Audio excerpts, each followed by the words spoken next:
ఒకటంటే ఒక్క పని సొంత నియోజకవర్గంలో చేయలేదు. మరి సొంత తాలూకా ఎక్కడనైతే పుట్టి పెరిగిండో, ఏ కల్వకుర్తి తాలూకాలనైతే పిల్లని చేసుకున్నాడో అత్తగారిలు కూడా ఇక్కడనేనట. మరి కనీసం అత్తగారు ఊళ్ళకి ఏమైనా చేసిండా, సొంత ఊరికి ఏమైనా చేసిండా అని చెప్పి అనుమానంతో ఇక్కడికి వచ్చినా మీరు నాకు సమాధానం చెప్పాలి. నేను ప్రశ్న అడుగుతా, దయచేసి సమాధానం చెప్పాలి. రేవంత్ రెడ్డి గారు పిసిసి అధ్యక్షుడు ఉన్నప్పుడు ఎన్నికలకు ముందు ఒక మాట చెప్పిండు, మీరు 2 లక్షల రుణమాఫీ తీసుకోండి, నేను వస్తున్నా 2 లక్షల లోన్ తెచ్చుకోండి. కేసీఆర్ 1 లక్ష రూపాయలు రుణమాఫీ చేసిండు. అట్లయినోళ్ళు రైతులు కూడా అర్జెంటుగా బ్యాంకు కుడుకుండ్రి, నేను వస్తున్నా, రాగానే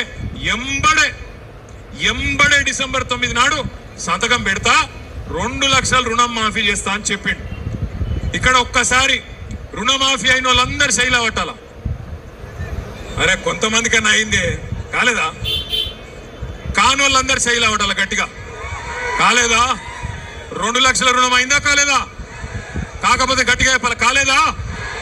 రాలేదా? రైతు బంధు వచ్చిందా? టకీ పడ్డాయా పైసలు? గట్టిగా చెప్పండి, వినబడతలేదు. రాలేదా? తులం బంగారం వచ్చిందా?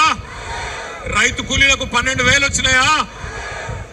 ఏమొచ్చింది మరి ఇప్పటికి? 14-15 నెలల. ఏమాయ్ కల్వకుర్తిలో రియల్ ఎస్టేట్ బాగున్నదా? అది కూడా వీకిందా? ఎందుకంటున్నా అంటే 1 కాదు 2 కాదు, ఇవాళ రాష్ట్రంలో గత 6